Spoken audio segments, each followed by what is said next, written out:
رات کا پچھلا پہر تھا اور شہر میں ایک عجیب و غریب خاموشی چھائی ہوئی تھی۔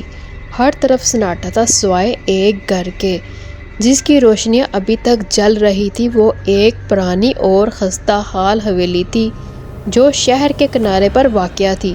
اس حویلی میں رہتی تھی ایک پراسرار لڑکی جس کا نام رابیل تھا۔ اس کی آنکھیں عام انسانوں سے مختلف تھیں۔ اس کی گہرائی میں ایک عجیب چمک تھی جیسے وہ کسی راز کو چھپائے ہوئے ہو۔ رابیل ہمیشہ تنہا رہتی تھی، کوئی اس کے قریب آنے کی جرأت نہیں کرتا تھا۔ لوگ کہتے تھے کہ وہ جنات کی شہزادی ہے۔ رابیل کی زندگی میں ایک اور پراسرار چیز بھی تھی، ایک کالی بلی جس کا نام شادو تھا۔ شادو ہمیشہ رابیل کے ساتھ رہتی تھی اور لوگ کہتے تھے کہ وہ بلی نہیں بلکہ ایک جادوئی جن تھا جو رابیل کی حفاظت کے لیے اس کے ساتھ رہتا تھا۔ ایک رات رابیل اپنی حویلی کے باغ میں بیٹھی تھی جب اچانک شادو نے عجیب طرح کی آوازیں نکالنی شروع کی۔ رابیل نے دیکھا کہ بلی کی آنکھیں سرخ ہو رہی ہیں اور اس کے جسم سے ہلکی روشنی نکل رہی تھی۔ رابیل کو یہ دیکھ کر کچھ عجیب سا احساس ہوا جیسے کوئی آنے والا ہو۔ اچانک باغ کے دروازے پر ایک لمبی سائے والی شخصیت نظر آئی۔ وہ شخصیت دھیرے دھیرے رابیل کے قریب آ رہی تھی۔ رابیل کے دل میں ایک خوف کی لہر دوڑ گئی مگر وہ اپنی جگہ سے نہ ہلی۔ جب وہ سائے والی شخصیت رابیل کے قریب آئی تو اس نے سرگوشی میں کہا، تمہارا وقت قریب ہے۔ رابیل کو وہ آواز جانی پہچانی لگی لیکن وہ سمجھ نہ پائی کہ وہ کس کی ہے۔ شادو بلی اچانک سے غائب ہو گئی اور رابیل نے اپنے آپ کو تنہا محسوس کیا۔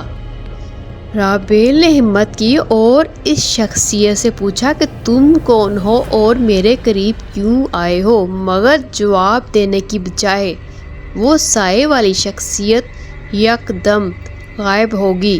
رابیل نے اپنے ارد گرد دیکھا مگر وہاں کوئی نہ تھا۔ اس واقعے کے بعد سوچا کہ وہ خواب دیکھ رہی ہے، مگر جب اس نے اپنے بازو پر کچھ ہلکا سا درد محسوس کیا تو دیکھا وہاں ایک عجیب نشان بنا ہے۔ یہ وہ نشان ایک نایاب اور قدیم زبان میں تھا جو رابیل نے پہلے کبھی نہیں دیکھا تھا۔ اس کی سمجھ میں نہیں آ رہا تھا کہ یہ نشان کہاں سے آیا، اس کا مطلب کیا ہے۔ رات گزرنے کے ساتھ ساتھ خواب میں بھی عجیب و غریب ہوتے جا رہے تھے۔ اس نے خواب میں ایک پرانی اور بوسیدہ کتاب دیکھی جس کے صفحات میں جادوئی الفاظ لکھے ہوئے تھے۔ رابیل چاہتی تھی یہ کتاب کوئی عام کتاب نہیں، یہ کتاب جنات کے بارے میں تھی۔ اس کے رازوں میں اس کا ذکر تھا، اس کے اندر اس کے راز تھے۔ رابیل نے خواب میں دیکھا کہ اس کتاب کو کھولتے ہی ایک دروازہ نمودار ہوا جو اسے ایک پراسرار دنیا کی طرف لے جا رہا تھا۔ اس نے دروازے کے اس پار ایک جنگل دیکھا جو اندھیرے میں ڈوبا ہوا تھا اور وہاں کچھ سایہ دار مخلوق گھوم رہی تھی۔ جب رابیل نے صبح آنکھیں کھولی تو وہ خواب اس سے حقیقت محسوس ہوا۔ وہ کتاب اس کے بستر پر پڑی تھی۔ رابیل حیران رہ گئی کہ وہ خواب میں دیکھی ہوئی کتاب حقیقت میں اس کے پاس کیسے آئی۔ اس نے سوچا یہ کتاب ضرور اس نشان کے متعلق ہے جو اس کے بازو پر بنا ہے۔ اس نے کتاب کھول کر پڑھنا شروع کیا مگر جیسے جیسے وہ صفحات پلٹتی گئی ویسے ویسے اس کا دل خوف سے لرزنے لگا۔ کتاب میں جنات کے رازوں اور جادوئی علوم کے بارے میں بتایا گیا تھا۔ رابیل نے کتاب کے ایک صفحے پر پڑھا کہ جنات کی شہزادی کو ایک مخصوص رات پر قربان کیا جاتا ہے تاکہ جنات کی دنیا کا توازن برقرار رہے۔ رابیل کا دل دھڑکنے لگا۔ کیا وہ شہزادی خود تھی؟ کیا وہی قربانی کے لیے منتخب کی گئی تھی؟ اس کے ذہن میں کئی سوالات ابھرے مگر اس کے پاس کوئی جواب نہ تھا۔ اس نے فیصلہ کیا وہ اس پراسرار حقیقت کی دنیا کی کھوج لگائے گی۔ اس نے شادو کو بلانے کی کوشش کی مگر بلی غائب تھی۔ رابیل نے حویلی کے کونے کونے میں شادو کو تلاش کیا مگر وہ کہیں نہیں ملی۔ اب رابیل کو احساس ہوا کہ کچھ بہت بڑا اور خطرناک ہونے والا ہے۔ اس نے حویلی کے پرانے تہہ خانے کی طرف جانے کا فیصلہ کیا جہاں اسے شک تھا کہ کچھ راز چھپے ہوں گے۔ تہہ خانے میں داخل ہوتے ہی اس کو ایک عجیب سا احساس ہوا جیسے وہ کسی دوسری دنیا میں قدم رکھ رہی ہو۔ وہاں کی ہوا بھاری تھی اور ہر طرف سناٹا تھا۔ تہہ خانے میں اس کو ایک پرانا خستہ حال صندوق ملا۔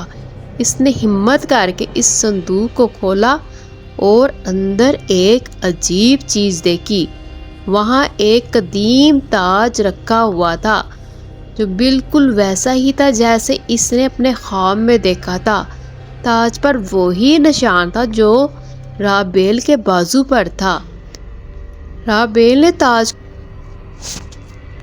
اپنے آپ کو ایک جادوئی دنیا میں پایا۔ وہاں ہر طرف جنات گھوم رہے تھے اور ایک بلند و بالا قلعہ نظر آ رہا تھا۔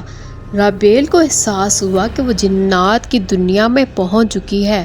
وہاں اسے ایک بوڑھے جن نے خوش آمدید کہا اور بتایا کہ وہ واقعی جنات کی شہزادی ہے۔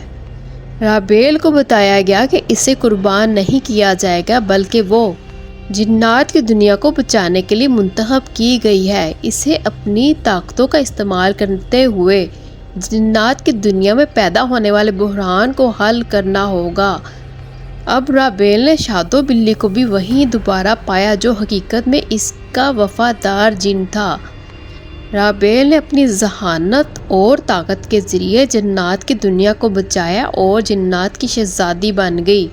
اس کے بعد وہ دونوں دنیاؤں میں اس کے قیام کے لیے کام کرنے لگی۔ یوں وہ ایک پراسرار اور سسپینس بھرپور کہانی کا خاتمہ ہوا۔